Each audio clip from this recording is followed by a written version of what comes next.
CTV News with Lauren Stallone.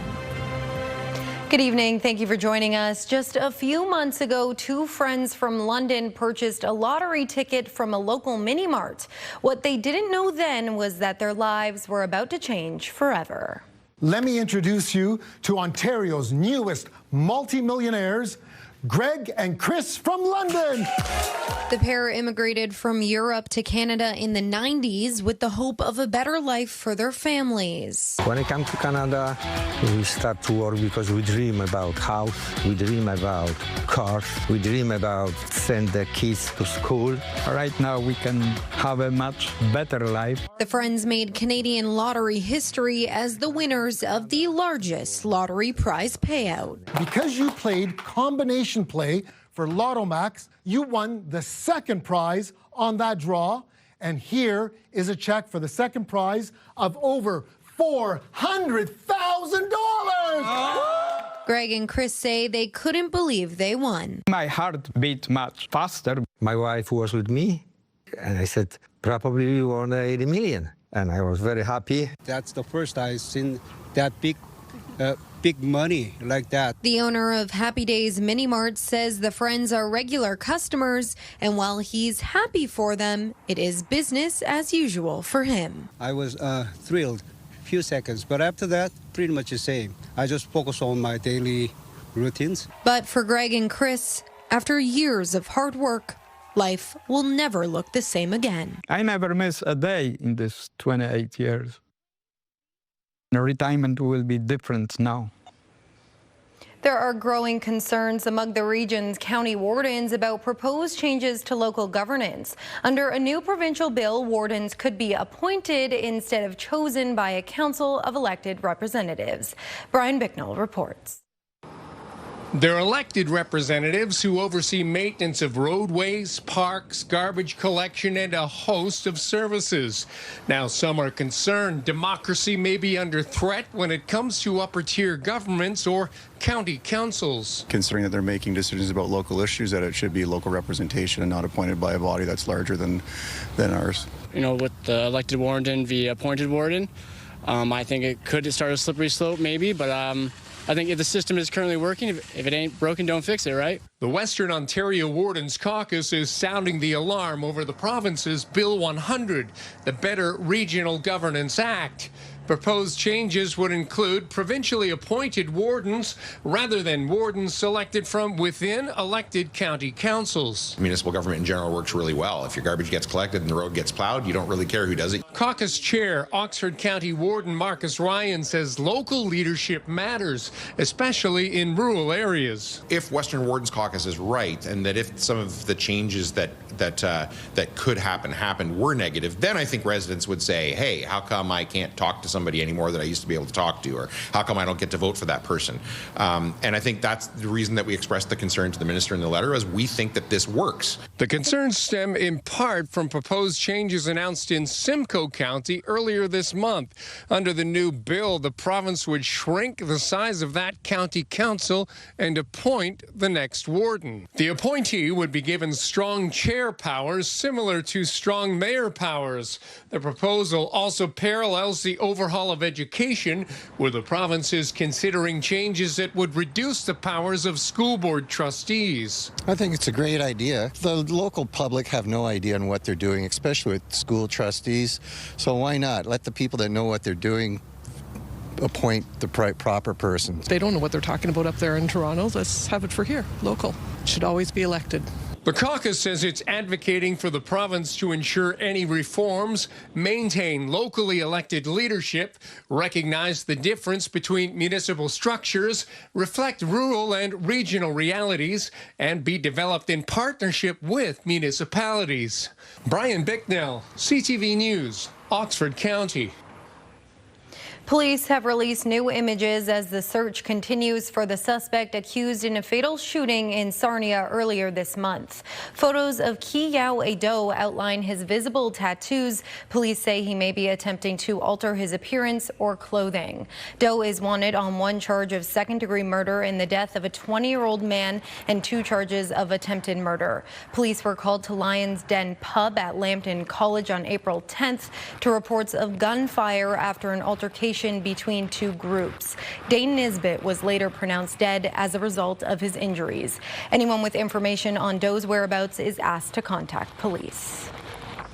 Meanwhile, Sarnia police are leasing more space, which they say is an effort to ease overcrowding at their current headquarters while dealing with controversy over their proposed plans for a new facility. Jerry Dewan reports. During Thursday's Police Services Board meeting, Chief Derek Davis laid out plans to lease 2 spaces in an effort to alleviate overcrowding at Sarnia Police Headquarters. These are pressure points that we can action today, but it doesn't fix all of our needs. Davis didn't give specifics, with lease arrangements still to be finalized. He says one location will be in the downtown. We're going to relocate our victim services, our impact team, and our MHeart team, which is part of our community outreach and our downtown patrol presence. So I think it's a great opportunity. The second location will shift collision reporting from the police headquarters parking lot. A bad snow day, there are a big lineup of people that are here, and it's not good for the public. It's congested, it's crowded, there's undue delay. The new leases will be added to space currently being leased at Lambton Mall for a training facility. It's also where this media event was conducted. Davis says the new leases will cost the service about $200,000 a year with a projected 5-year term. Davis says there are still issues with the current headquarters that don't have a quick fix, including a prisoner sallyport that can't accommodate contemporary transport vehicles, and the gun range and holding cells are not up to modern standards. But Davis isn't pressing the issue when it comes to building a new headquarters, initially costed out at $91 million, but expected to be significantly more. We're exploring all opportunities. We're looking at all different types of solutions, and at the end of the day, the facts will dictate what we need to do. Davis also addressed a $1.5 million civil action brought by the board against the Sarnia Journal, its parent company, and majority owner Nathan Colquhoun. The suit alleges articles regarding a consulting business being operated by Davis and the hiring of his business partner by the police service were defamatory. Police Services Board Chair Kelly Ash says she supports using taxpayer money to defend the chief. He doesn't deserve it. He's done none of the things that are being claimed, and he's only made this service better. This is not a sudden thing. This has been a long road building towards this, and despite all the off-ramps that were clearly offered, some people choose not to take them. In Sarnia, Jerry Dewan, CTV News. We have learned City Hall and London firefighters are getting back to the bargaining table after contract talks were broken. Daryl Newcomb has more on the phone call that put negotiations back on track. I think all the parties are always committed to trying to find a local decision rather than have someone else decide. Mayor Josh Morgan tells CTV News that contract talks will resume with the London Professional Firefighters Association after he had a conversation on the phone with the president of the union. Our commitment to each other today is let's get back to the bargaining table. Let's see your next proposal. We'll be able to talk about that and we'll move forward to find a great deal for everyone. London's 470 firefighters have been working without a collective agreement for almost 16 months. On Wednesday, LPFFA President Jason Timlick announced that Civic Administration had recently broken off negotiations and the matter was being referred to third-party binding arbitration starting in August. It's amazing what 24 hours can do. I just received a phone call from the mayor of the City of London, Josh Morgan, and we had a good discussion. Because they're an essential service, firefighters do not have the right to strike and can't be locked out, which means if collective bargaining fails to reach an agreement, the last resort is binding arbitration. In London, a first-class firefighter earns $109,802 annually, which the union says is below the average of comparator municipalities, where they'd earn about $123,500 a year. In addition to closing that $12,000 to $13,000 pay gap, the union is also seeking benefit increases and language in the contract that protects ill and injured firefighters as well as their families if a firefighter dies in the line of duty. It makes me feel encouraged that the parties will be able to get back to the table and eventually come to a made-in-London deal. The LPFFA's most recent contract expired December 31st, 2024. Daryl Newcomb, CTV News. A repeat call for firefighters in Middlesex County last night, tackling the same house fire twice in less than 24 hours. With more from Delaware, here's Sean Irvin. Debris is stacked on multiple corners of a newer home in Delaware, not far from the on-off ramps of Highway 402. It was here that the first of two fires broke out around 9:45. Crews from Delaware were the first on scene, with their deputy chief reporting heavy smoke pouring from the home. They were soon joined by firefighters from Melbourne and members of the Strathroy-Caradoc Fire Department. The latter has jurisdiction over the scene, even though the Delaware station is less than a kilometer away. Strathroy-Caradoc Fire Chief Stephen Beasley took initial reports. It was obviously a well-involved structure fire at that time, heavy smoke and flames. The priority was determining if any residents had been hurt. Ultimately, it was discovered the family that owns the property was not home. 24 firefighters spent several hours extinguishing the flames. During the fight, one received a minor injury. Beasley said it was determined there were no remaining hotspots. Now, the initial fire scene was cleared by mid-afternoon, but fast forward about 12 hours later, and suddenly smoke was again showing. Fire crews arrived to put the blaze out. Beasley said it was difficult to detect. Even if you think you've got everything, there can be potentially a void space, and that was the situation here. Although it is believed the blaze began in the garage, the fire is not considered suspicious. Beasley reports damage is extensive, but he added it is unclear whether or not the home can be repaired. In Delaware, Sean Irvin, CTV News. Toronto firefighters spent hours this week dealing with a publicity stunt promoting Drake's new album. The rapper arranged a massive stack of ice blocks in the middle of the city, which, as Scott Miller reports, were all sourced from a small town in Huron County. A tower of ice in downtown Toronto that captured the city's attention this week originated from a small company in Huron County. We have done some really exciting projects that are more challenging from a carving side. Obviously, these weren't carved, but just watching it all happen was pretty cool. Ice Culture, based in Hensel, has gained a worldwide reputation for its intricate ice carvings, putting together displays for everyone from Conan O'Brien to Canadian Tire. But when they got a call 2 weeks ago for more than 3,500 blocks of ice for an ice display for music icon Drake, they had to quickly fire up their freezers. So the amount of ice was certainly a challenge, and we worked with some partners out of Quebec that helped us meet the number, because although we keep thousands of ice blocks in our freezer, we didn't have 3,500 sitting around 2 weeks ago. So this was a very fast turnaround. With the more than 3,500 ice blocks secured, they shipped the ice to Toronto earlier this week, where they were assembled by Mog Design and Drake's team, and if social media is correct, by Drake himself.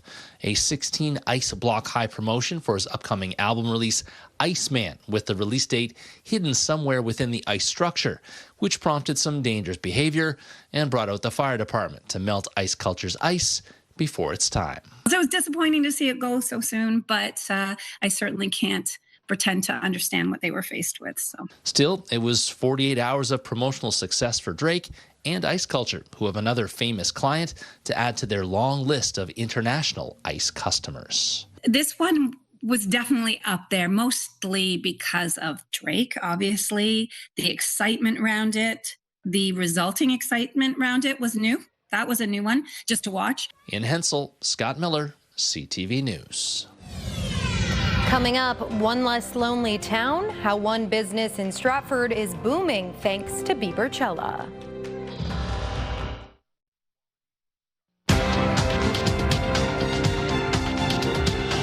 Canadian and U.S. markets drifted lower today amid continued oil price and geopolitical instability. In Toronto, the TSX lost 42 points. In New York, the Dow fell 180. The Nasdaq dropped 219. The Canadian dollar is down 0.14 of a cent. On commodity markets, gold dropped $29 an ounce. Oil climbed $2.89 a barrel. The provincial government has passed its spring budget despite criticism over changes to freedom of information laws, allowing the premier and his cabinet to keep all of their office records secret. Siobhan Morris reports. Anger across the aisle as MPPs pass Ontario's 2026 budget. A budget with a tax cut for small business, a cap on ticket resale prices, and more money for home care. But tucked inside, a dramatic, retroactive change to freedom of information laws. This is a budget that is about protecting the Premier and his phone records, because guess what? We all know that this Premier has been up to something. The overhaul will keep phone records from the Premier, ministers, and their staff secret. It comes after a court ordered Doug Ford to turn them over. He insists 95% of all information will be able to FOI. Is that the 5% that is related to the RCMP investigation of the $8.3 billion Greenbelt scandal? Is that 5% related to how the government's using the Skills Development Fund as their own personal piggy bank? The finance minister argues this is about matching Ontario with other provinces and the federal government. The Westminster model on cabinet confidentiality is critical. He already knows that there's cabinet confidentiality. He's trying to pull one over on everybody. The anger in question period didn't only come from the opposition benches. Why does this Premier, who claims to be accountable, make it so very hard to hold? Do you know why the members down here? Because CP24 didn't want her anymore, bottom line. Yeah, it hurts, doesn't it? It hurts when you aren't wanted. There's a reason why you're here.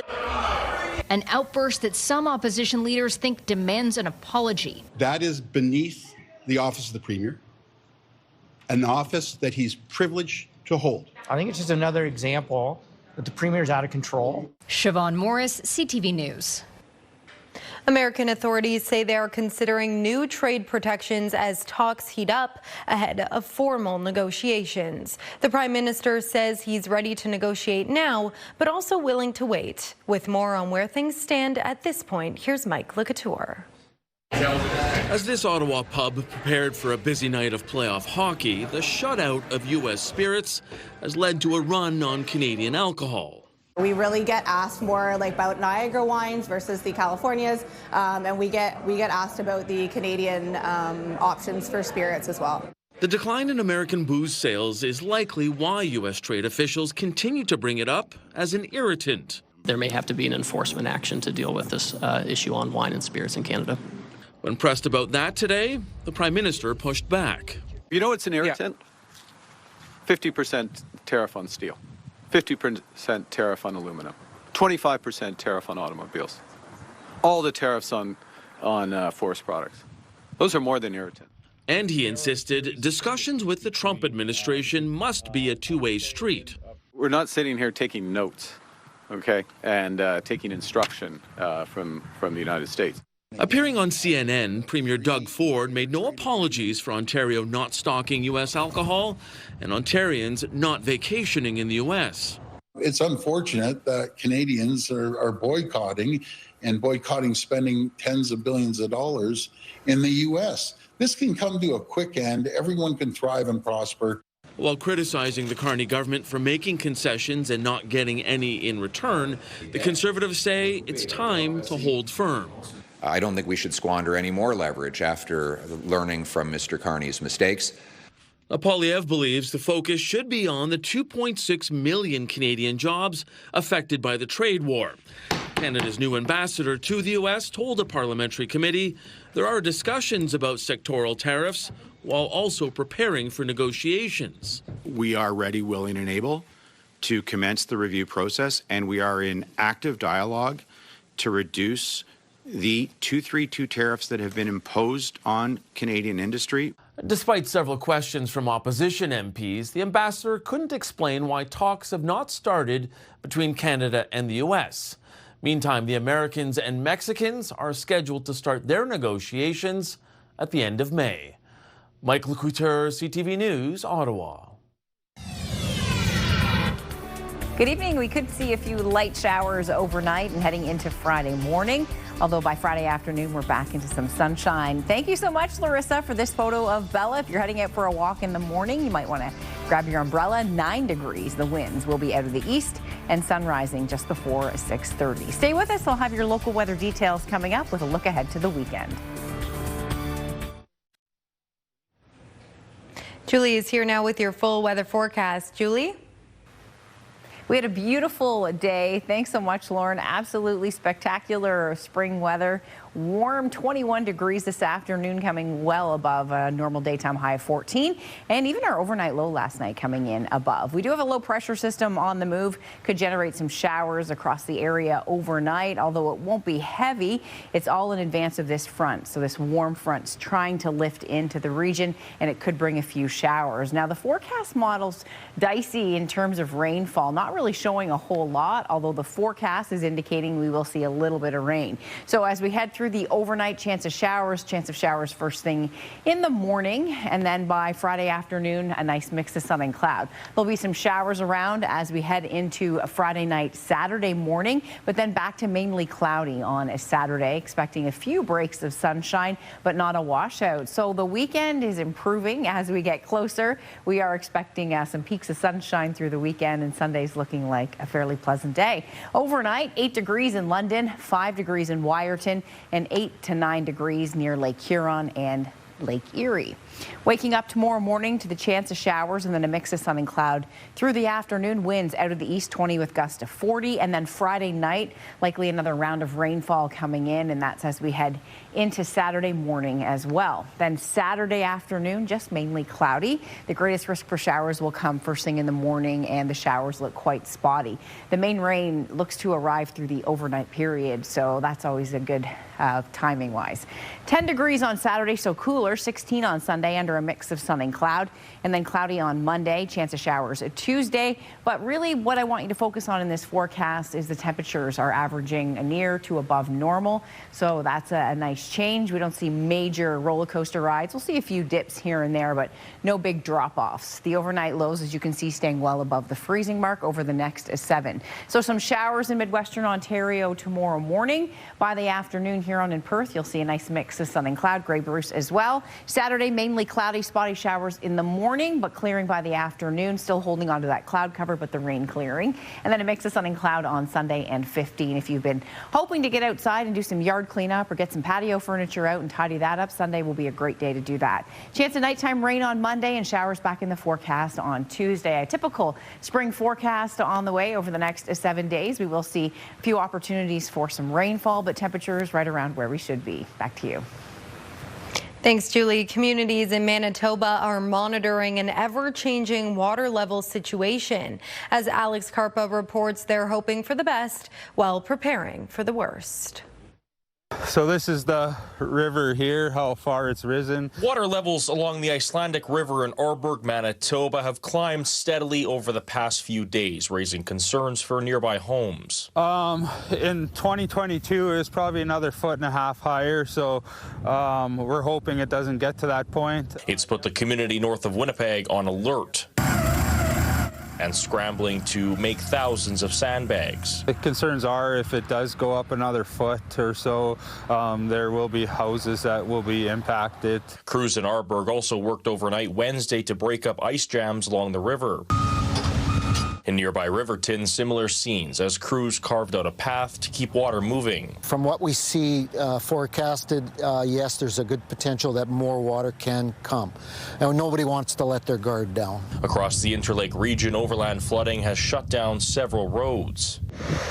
In Peguis First Nation, floodwaters have already begun overtaking roads. The community is under a state of emergency, bracing for conditions similar to 2022, when roughly 2,000 residents were forced from their homes. Officials say preparation is critical as the situation evolves. If you have some issues, if you got friends, family that can help, by all means, come and do it. You know, it's better to be prepared rather than to have it come upon you too suddenly. For communities like Arborg and Peguis First Nation, it's a wait-and-see type of situation as water levels could rise over the next few days.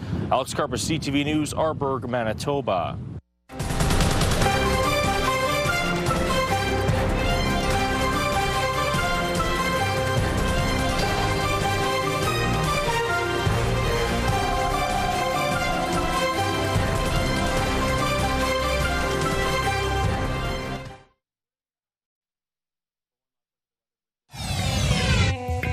CTV News London has a newsletter helping you start your day with the latest local headlines. By signing up, you'll get local news content from CTV London direct to your inbox, including top stories, the forecast, and videos.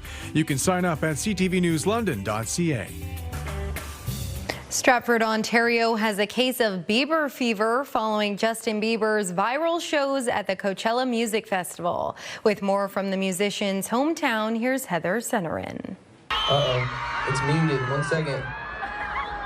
Justin Bieber surprised fans at Coachella this year by duetting his old songs. Wait, there we go. Oh, wow. Even some of his old YouTube videos from before he made it big. There for weekend 2 of Bieberchella, Laura Braga from Brazil. I cried the whole concert. Braga went from the iconic Ferris wheel in Indio, California, to the Steps of Stardom Bieber exhibit at the Stratford Perth Museum. Braga is still emotional. She's been a fan for Bieber's entire career. He was just a kid, and I have this dream to hug him, to have a moment with him. Let's go. His Coachella run reigniting that Bieber fever. But definitely, I think I speak for most people when Bieberchella kind of reopened that for us. We were like, we all care about him, and he made a huge impact on our lives. The Stratford Museum's Bieber exhibit has been around since 2018, but it's been bustling even more in the last few weeks. His legacy is undeniable, and I think that performance at Coachella just proves that this is now a new iteration of Justin. This is Justin the man, the father. Not only do believers get to see hundreds of Bieber-related artifacts, I can remember the clothes he used, and I can remember of myself in my room watching him wear these clothes. A recent addition, fans also get their hands on some of his old belongings, from jerseys to shoes.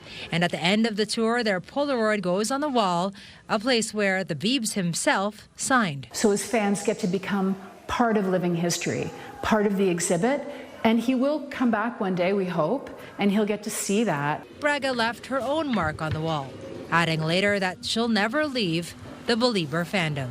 Thank you, Justin, for everything. It was amazing growing up with you. Heather Senerin, CTV News, Stratford. That's our time tonight. Thanks for watching. We'll see you next time. I'm Lauren Stallone. Have a good night.